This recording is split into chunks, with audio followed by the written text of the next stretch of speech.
Marcos capítulo 6, verso 6, parte B.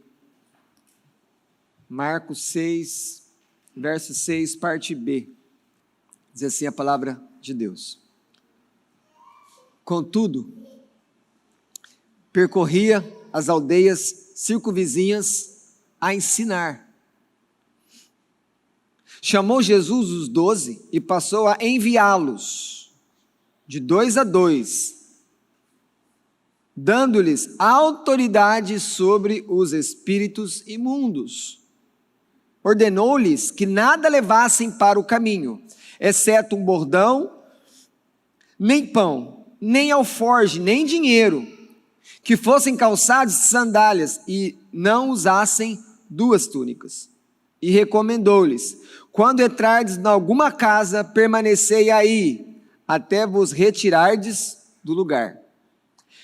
Se em algum lugar não vos receberem, nem vos ouvirem, ao sairdes dali, sacudi o pó dos pés em testemunho contra eles. Então, saindo eles, pregavam ao povo que se arrependesse.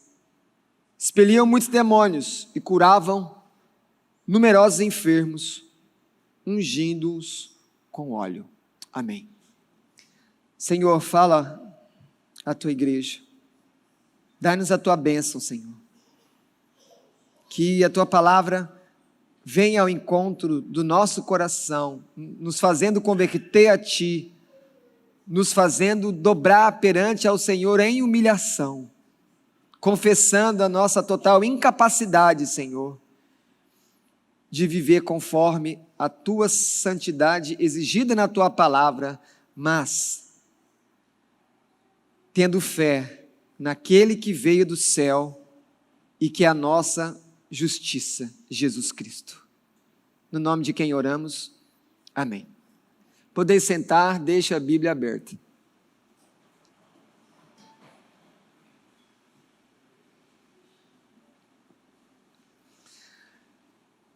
Existia um homem, um americano. Ele viveu no século XVIII.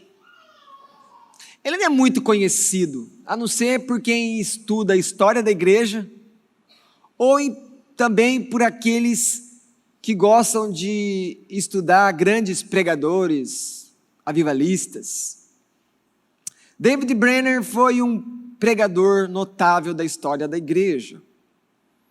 Ele entregou a sua vida totalmente para uma única coisa: eu vou viver para evangelizar os índios americanos.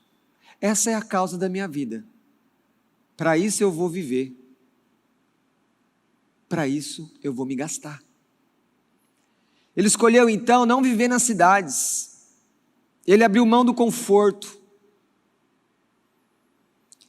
Ele abriu mão de ser pastor de uma igreja que às vezes pudesse pagar ele, que desse uma segurança para ele. Ele abriu mão disso e ele preferiu viver, na maioria das vezes, sozinho, em florestas, em montanhas, em lugares muito gelados, que no final custaram a sua própria vida.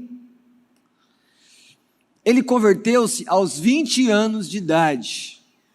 Com 20 anos ele teve a sua comoção na alma de conhecer Cristo e de se voltar totalmente para Jesus. Então ele vai estudar para servir a Deus, mas ali, quando ele termina os estudos, ele vai para os índios.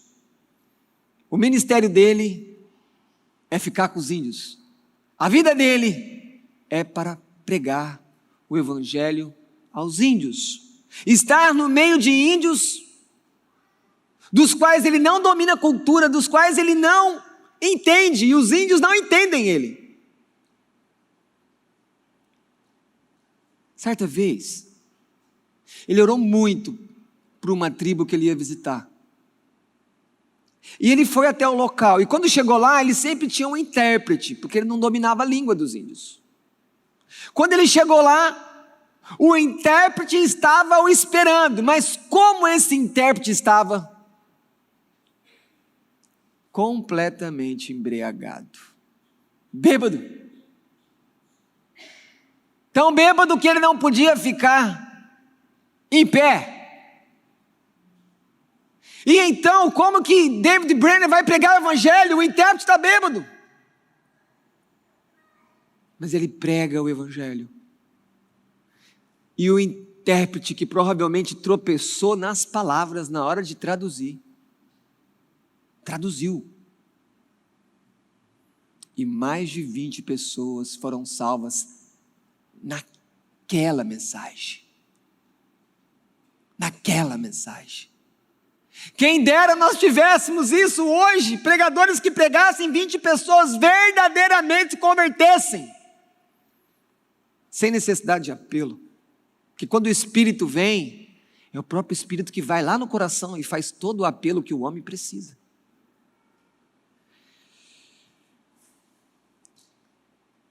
Esse homem ficou muito doente, tuberculose, por causa do frio. Ele tomava muita chuva nas viagens, e ele tomava muito frio, chuva. Ele ficou com tuberculose. E então ele tem a oportunidade de voltar para a cidade para se cuidar, e ele decide: não, eu não vou voltar. Me ajuda aqui com alguma coisa, mas eu vou voltar para os índios. Afinal, eu vou acabar morrendo por causa dessa tuberculose, mas eu quero morrer pregando para eles, eu quero morrer lá. E ele volta e ele ainda fica mais 5 anos pregando, e a sua saúde vai indo embora, mas ele continua pregando, e aos 29 anos, David Brainerd morre. Ele volta para casa do futuro sogro da noiva, que ele nem casou, e então ele expira suas últimas palavras: fui feito para a eternidade. Como desejo estar com Deus e me prostrar perante Ele, ó, vem Senhor Jesus, vem depressa, amém. E tombou um herói da fé. 29 anos, um pregador que pregou nos lugares mais inóspitos que Deus criou. Mas quem pregaria aqueles índios, senão David Brainerd? É lógico que para alguém viver assim, somente pela ação e pela unção e pelo poder e pelo convencimento do Espírito Santo, o homem natural é incapaz de fazer isso tudo.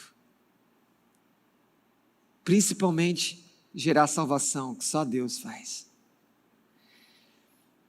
Mas será que ouvindo um testemunho desse, eu e você não deveríamos pensar que eu devo me esforçar mais para pregar o evangelho às pessoas que estão ao meu redor?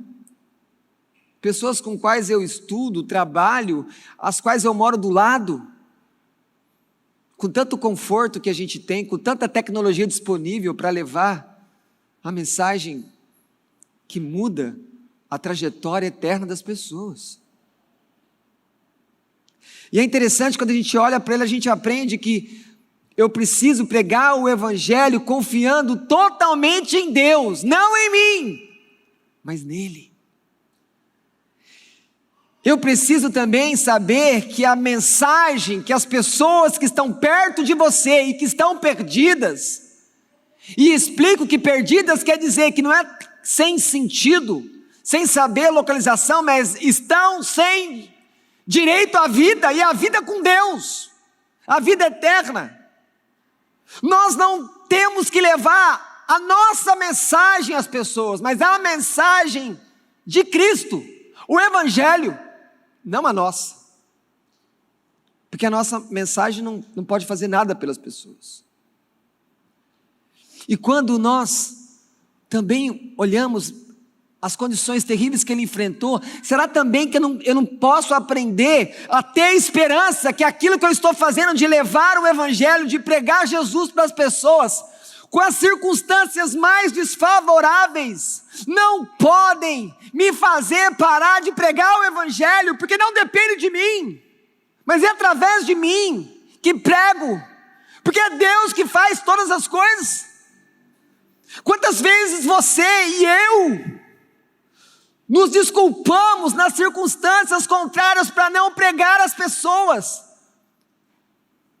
e paramos, e então não amamos a pessoa, então não agimos com misericórdia, e nós somos culpados disso, cada um de nós, culpados por não abrir a boca e proclamar salvação em Jesus Cristo.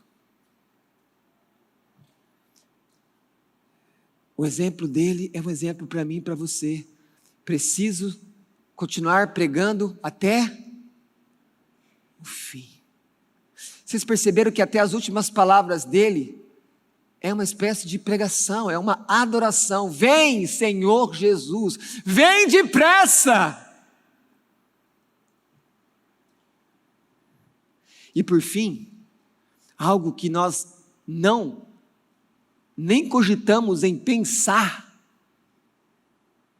porque nós queremos Jesus para ter uma boa vida, nós queremos Jesus sim para ter vida eterna, porque nós não queremos ser condenados no pecado, não, mas eu preciso aprender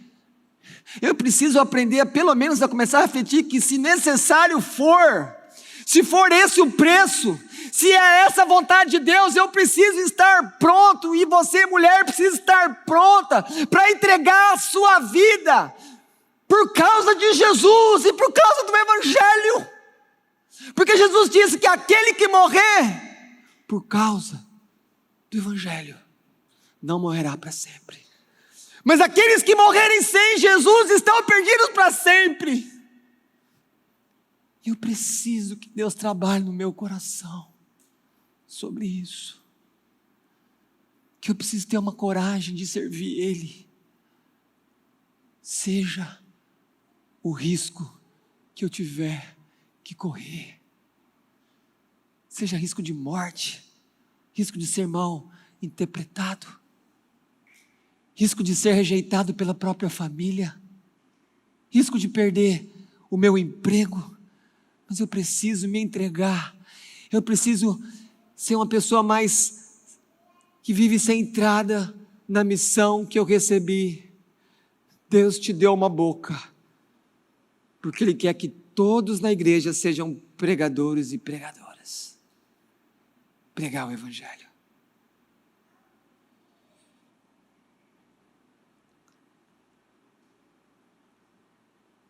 O início do capítulo 6 mostra Jesus visitando Nazaré.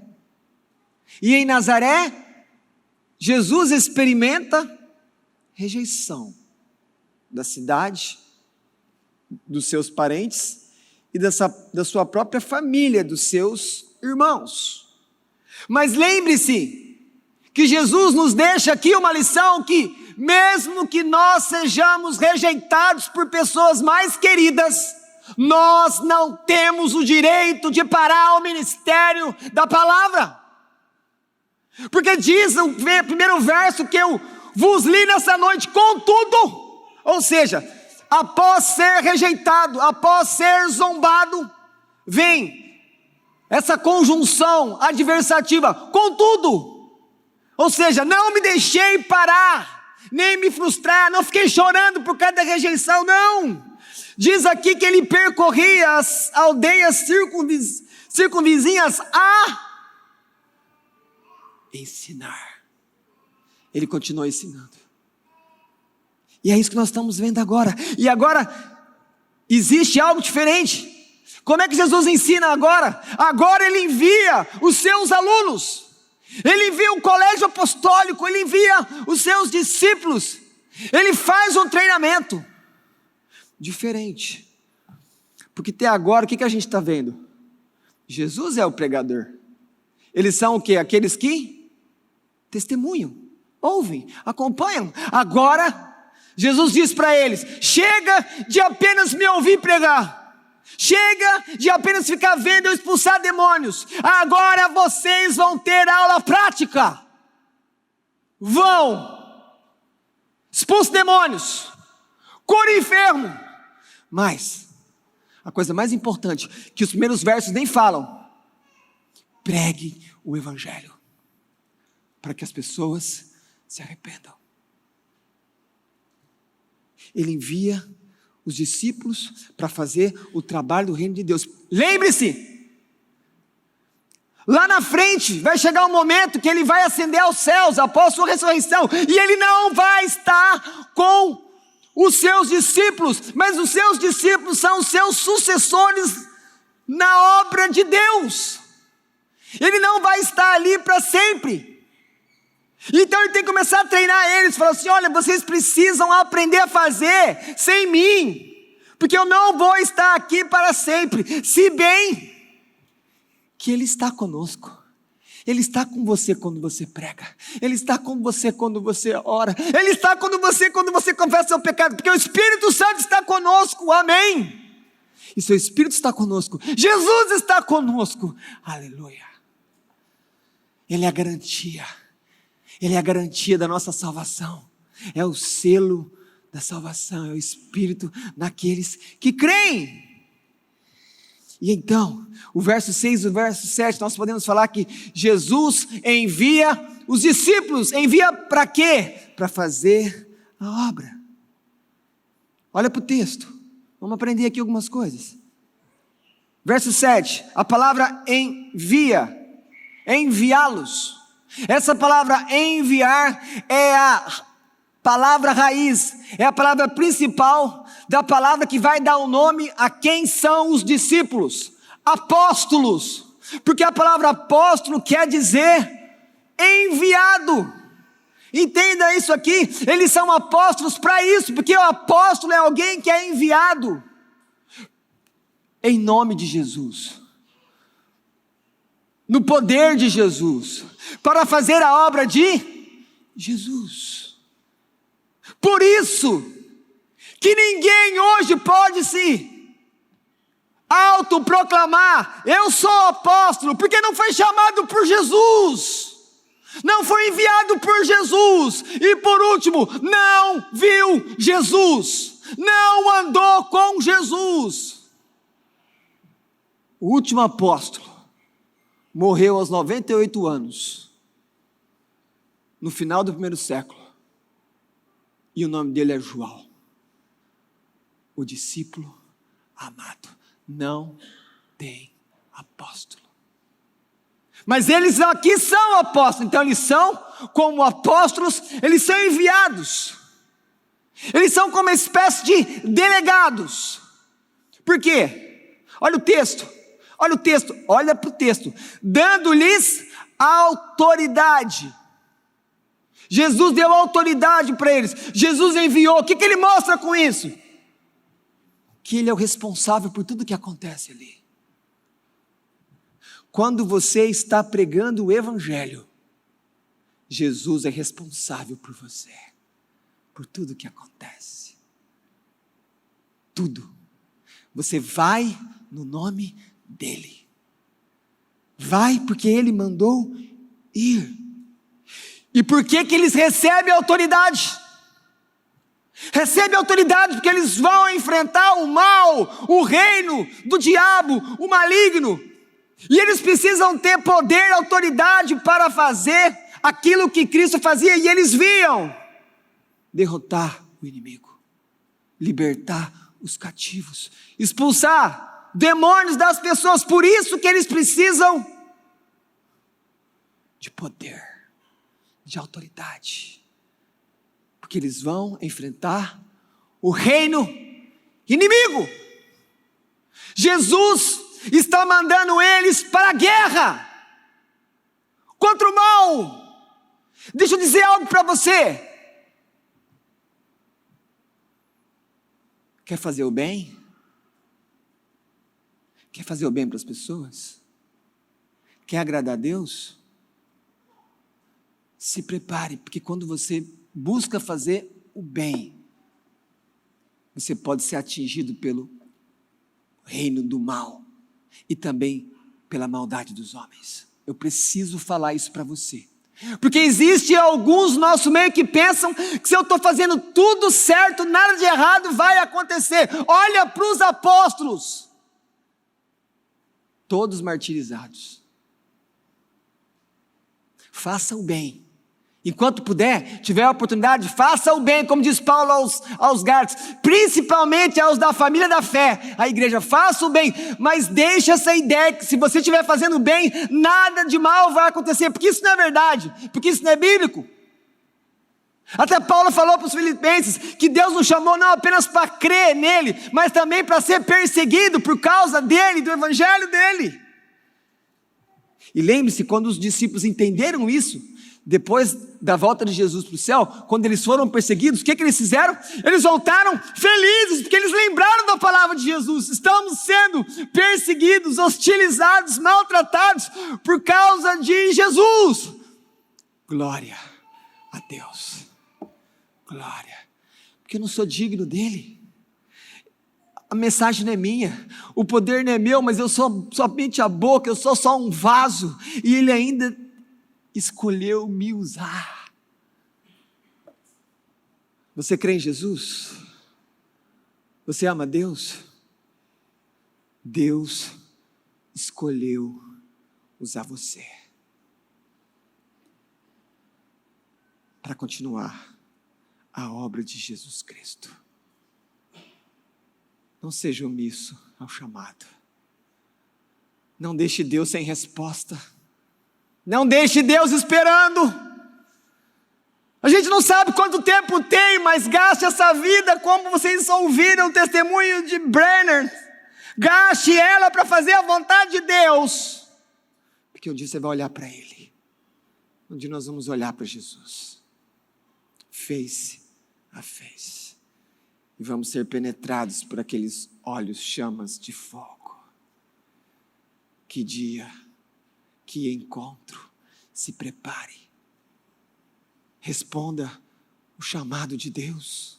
Seja um pregador, seja uma pregadora. Mas será que os discípulos estavam prontos?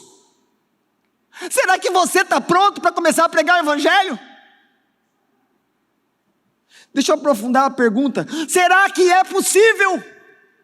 Será que é possível existir alguém que esteja totalmente preparado para pregar o evangelho de Jesus? A resposta é não. A resposta é não. Jamais vai haver alguém totalmente preparado. Então a sua desculpa, as circunstâncias que você usa cai por terra, porque às vezes você fala isso para falar que não pode se preparar ou que não está preparado. Você nunca vai estar preparado, nem eu. Mas Deus usa os filhos dele, porque assim ele escolheu. E diz a Bíblia que ele escolheu os piores para a família dele, não os melhores. Olha para os discípulos. Quando Jesus falava as parábolas, como que ficavam os discípulos? Hein? Como que é? Jesus, não estou entendendo. Dá para o senhor repetir?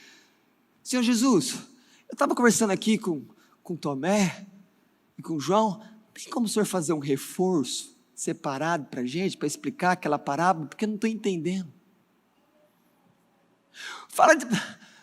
Fale para mim. Como que os discípulos se comportaram quando veio uma tempestade cheia de pescador, cheio de homem experiente no mar? Veio uma tempestade, Jesus está lá com eles. Como é que eles agem? Show o vento, para a onda. É assim? Não! Eles ficam apavorados e Jesus está lá. Imagina o susto que Jesus levou. Jesus, não te importas que pereçamos, nós vamos morrer. Esse é o tipo de pregador que Jesus está enviando, que mesmo na presença dele está com medo, que não entende o ensino, mas eles estão indo. Por quê? Porque Deus chamou eles. Deus chamou. Você é filho, você é filha de Deus, Deus te chamou. Se você está me ouvindo e não tem convicção que é filho e filha, você precisa ir até Deus. Você precisa se encontrar com Ele. Porque somente os filhos de Deus vão herdar o reino de Deus. Então, você nunca vai estar pronto. Ninguém nunca vai estar pronto, mas já parou para pensar que nunca estar pronto faz parte de um plano divino de sempre usar aqueles que não estão prontos, para que o poder dele se manifeste naqueles que são incapazes? E você tem que entender que servir a Deus é continuamente confessar para Ele: Senhor, eu não sou digno de fazer nada na sua casa. Senhor, eu não sou digno de pegar a vassoura em pior condição e varrer a sujeira dos sapatos dos seus filhos que entra nesse lugar. Nós não temos dignidade para varrer a terra dos pés dos filhos de Deus. Para você entender qual é a nossa dignidade diante de Deus. Por você mesmo você não é digno de nada, mas, então qual é o caminho? Humilhe-se, humilhe-se, diga para Deus, Senhor, eu não consigo, Senhor, eu não sou capaz, Senhor, eu não me sinto treinado o suficiente. Diga tudo isso para Deus, mas se humilhe e depois vai e fala: Senhor, só quer que eu pregue? Eu vou pregar. Só quer que eu visite? Eu vou visitar. Só quer que eu cuide? Eu vou cuidar. Porque o Senhor me chamou para fazer isso. E eu não vou continuar me omitindo.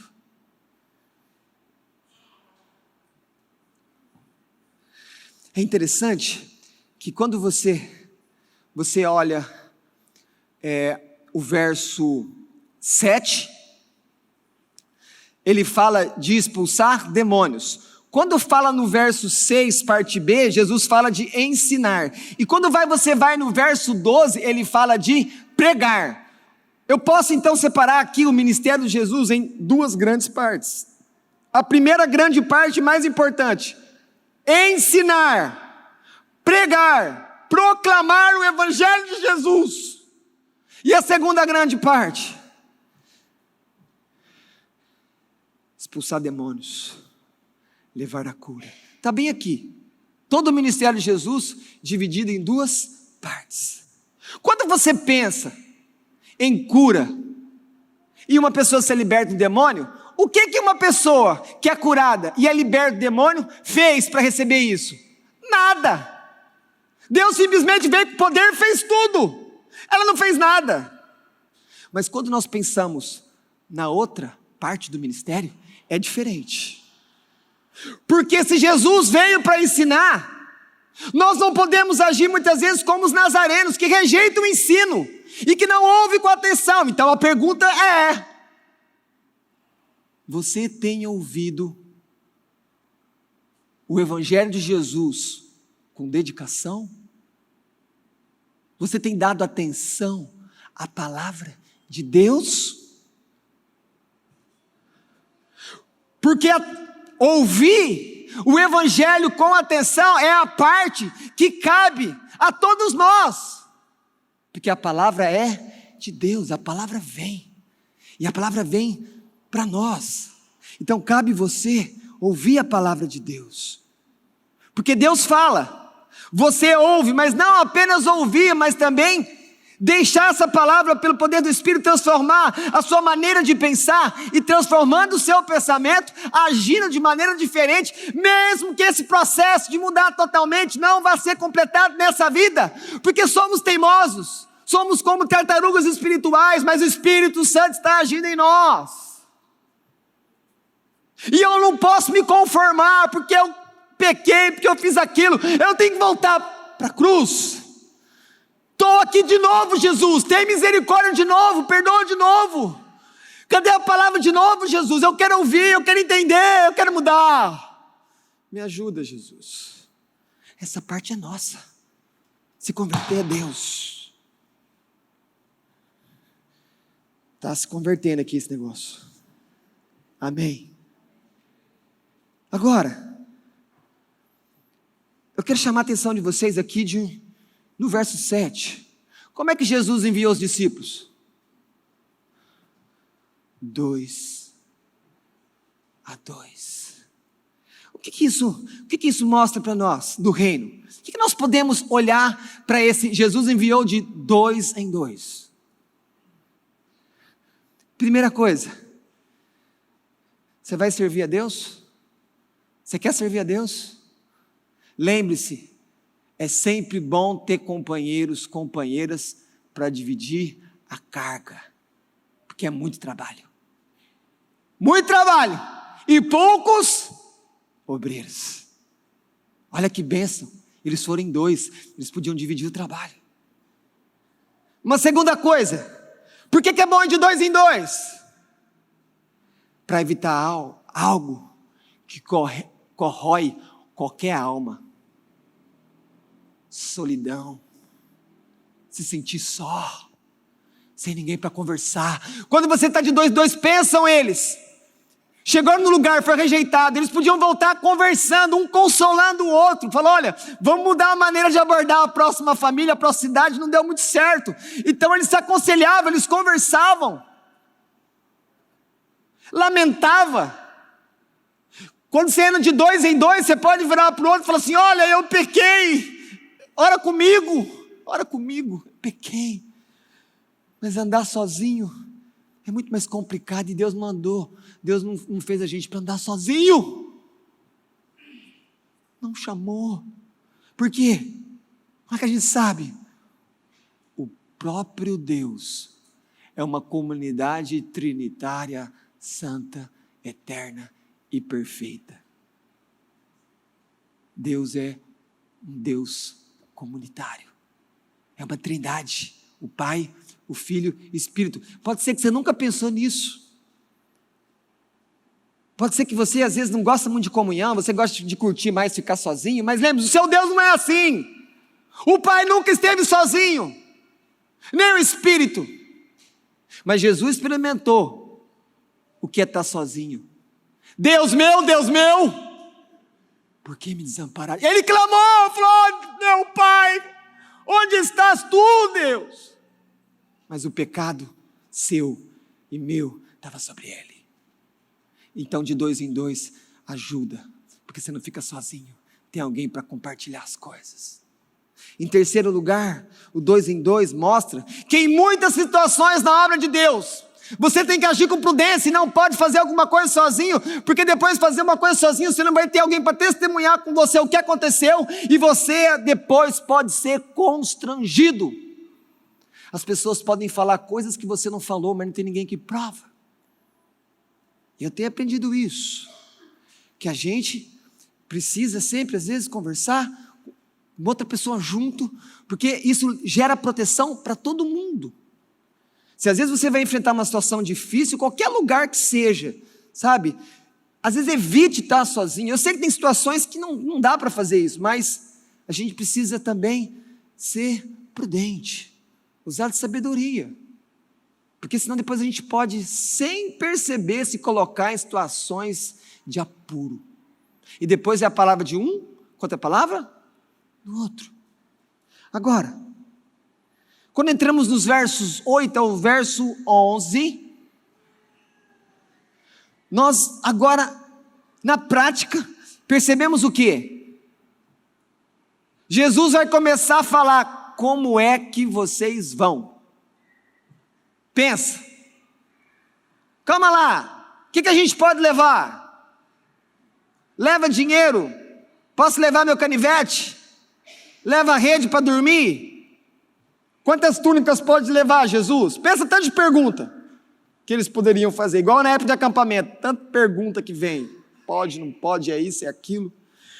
Mas então, quando você olha para os versos 8 e 9, olha só, ele fala de levar um bordão, não leve dinheiro, nem pão, nem isso. Então quando você olha o 8 e 9, ele fala como se vestir, é como se você pensasse o seguinte, Jesus está falando, olha, isso aqui vocês vão levar. O que é isso?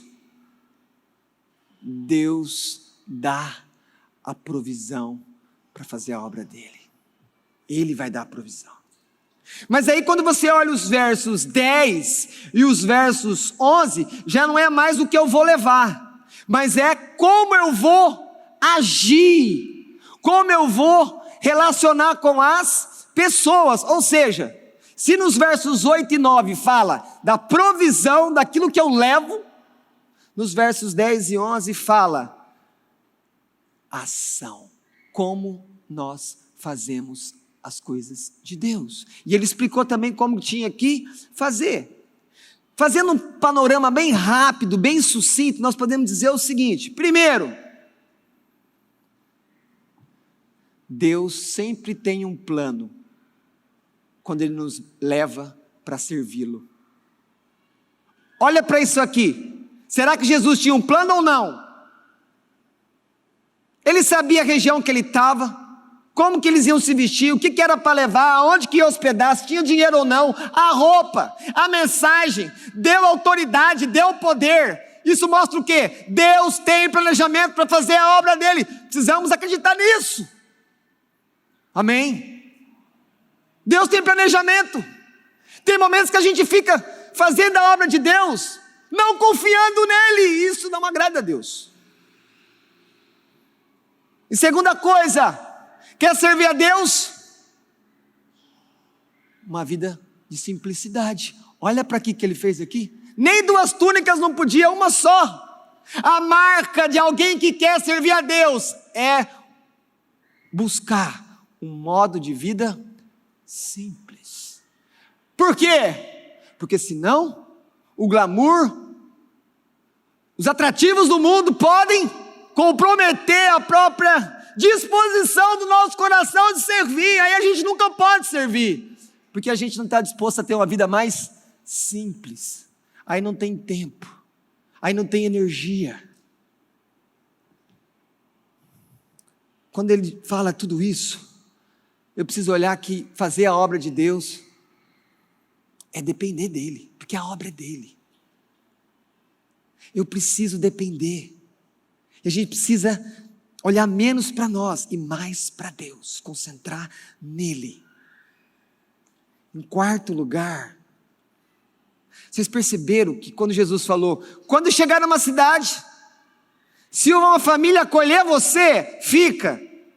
Mas pensa, Jesus, mas se vier uma família melhorzinha, que tem mais quarto, que vai ter uma comida mais gostosinha, eu não posso mudar dessa casa A para a casa B, Jesus, é para a glória de Deus. Qual a resposta de Jesus? Aonde você chegou, quem te recebeu, fica.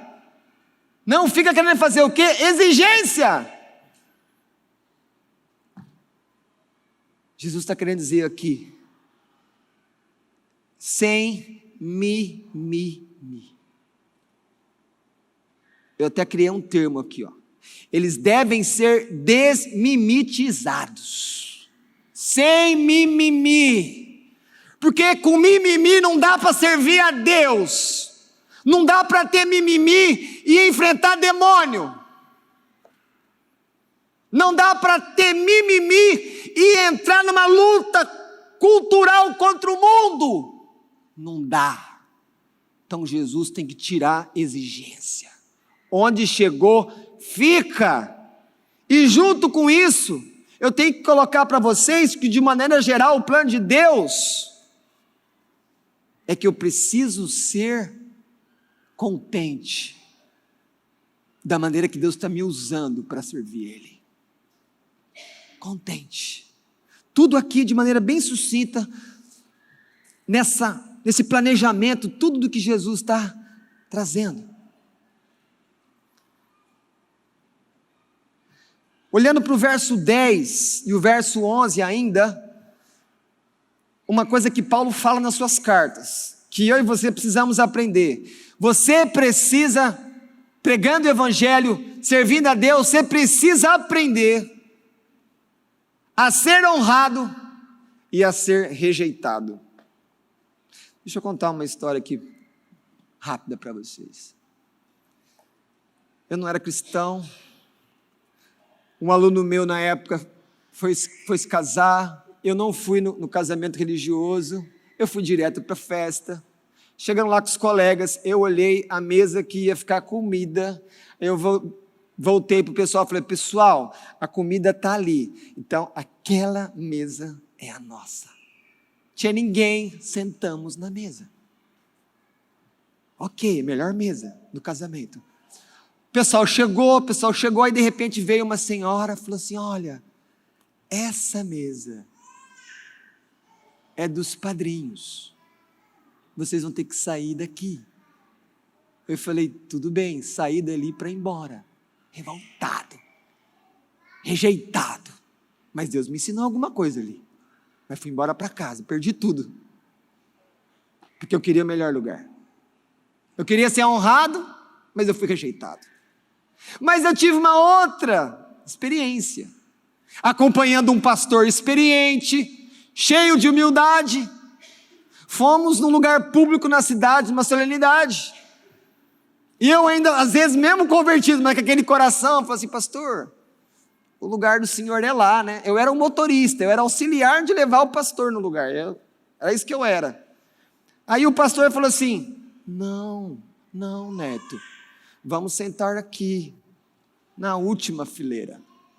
Aí eu falei, tudo bem, pastor, vamos sentar aqui, estou aprendendo. Aí sentei com ele lá no fundo, e o negócio estava lá na frente, estava tudo vazio. Vamos lá.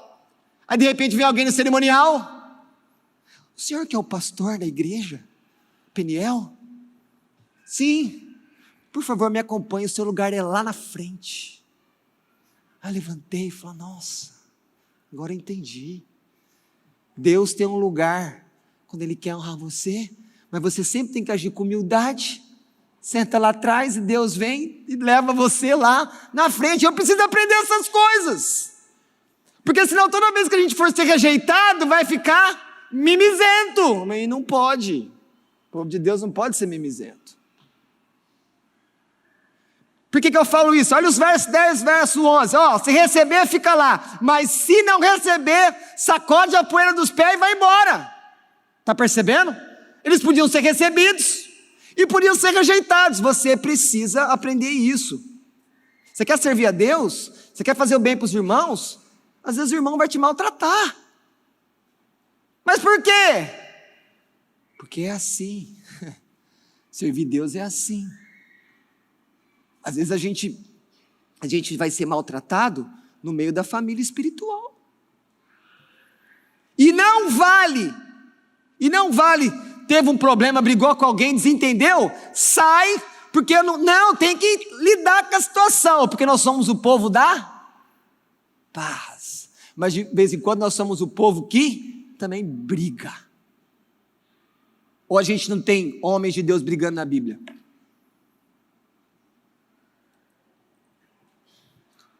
Por que Jesus falou para sacudir o pé, o sapato e sair a poeira?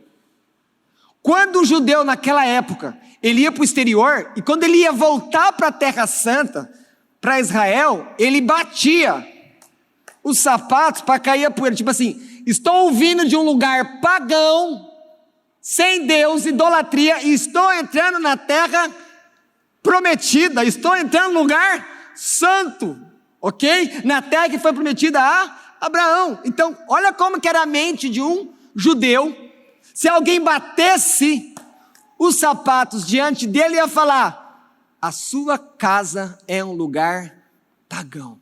Aí a cidade rejeitou os discípulos que Jesus enviou. Eles batiam. Vocês são pagãos, estão rejeitando a Deus. Mas aí você pensa, por que Jesus mandou fazer isso? Por que Jesus mandou fazer esse tipo de coisa? Mas isso aí parece que não é uma coisa educada de fazer, né? Parece que Jesus não está sendo gentil, ele é tão doce. Jesus é sempre gentleman, ele é amoroso.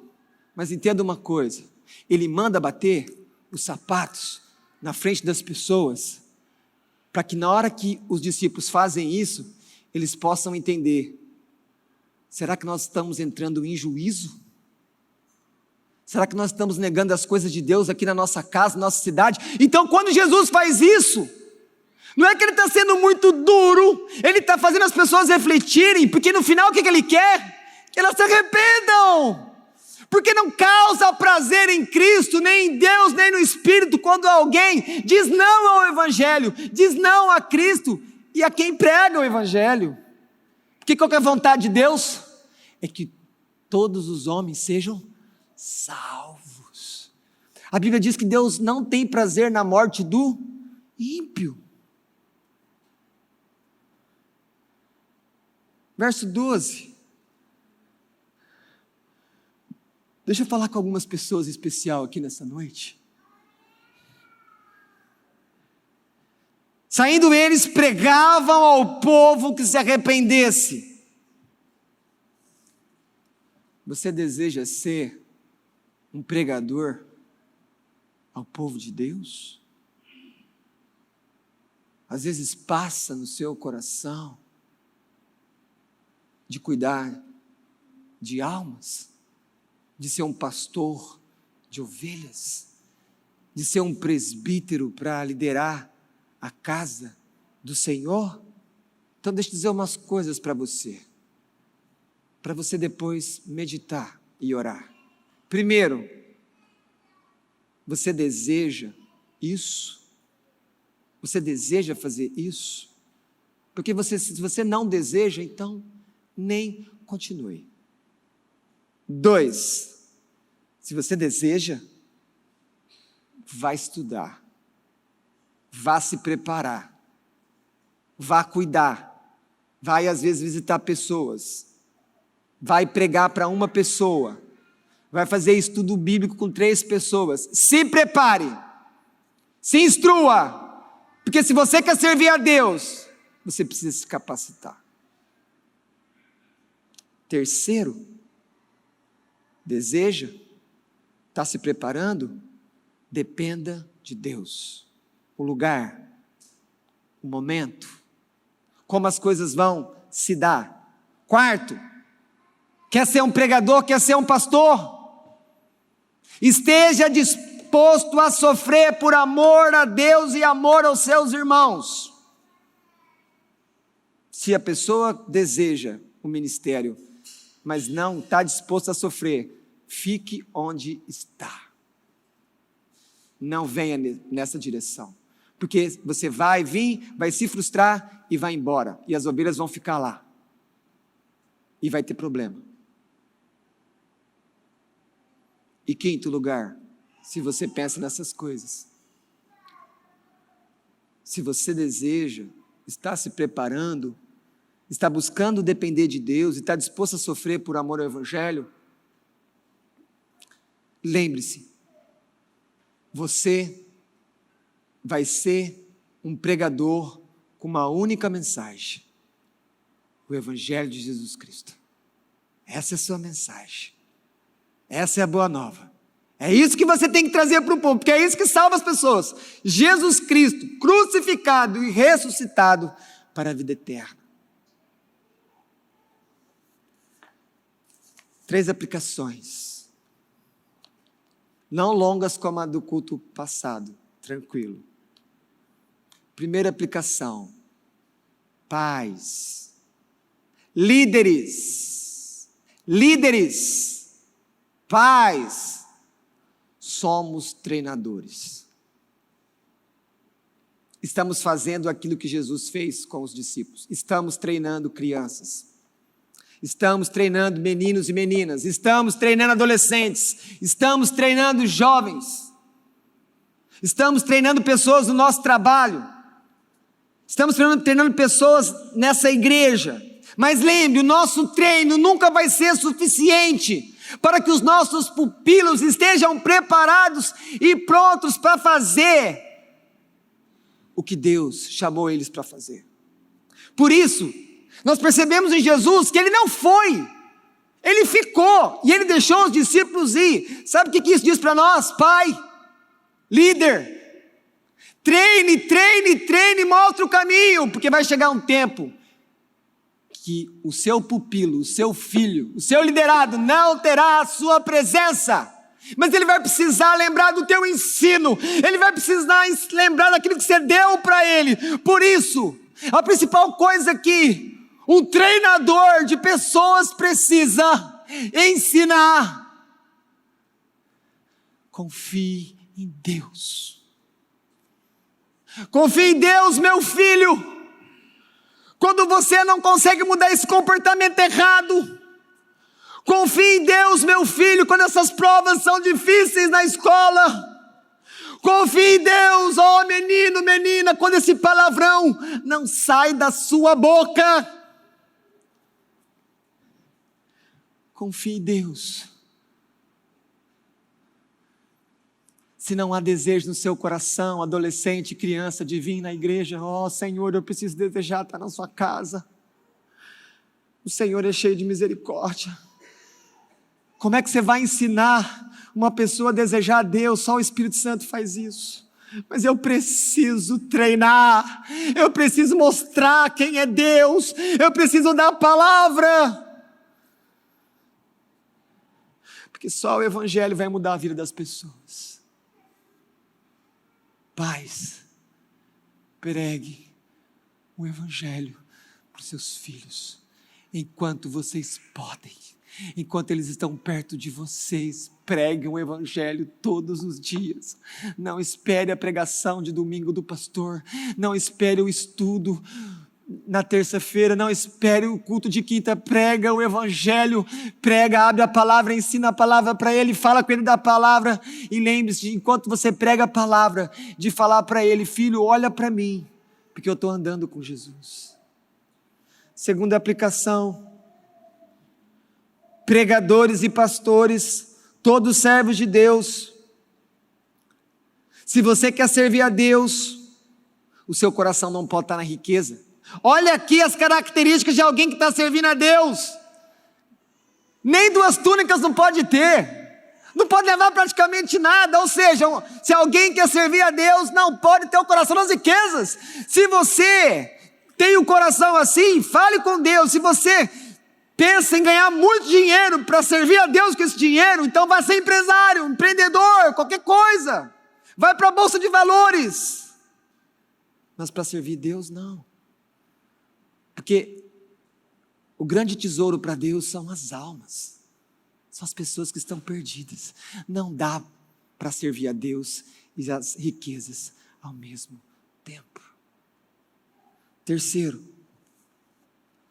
a supremacia da mensagem de alguém que prega o Evangelho e confia em Deus é que no fundo, essa mensagem é mostrar quem é Deus, quem é o Senhor. Por isso, não importa a nossa capacidade de ser maior, menor, no final Ele que é decisivo, porque é Deus que se revela às pessoas.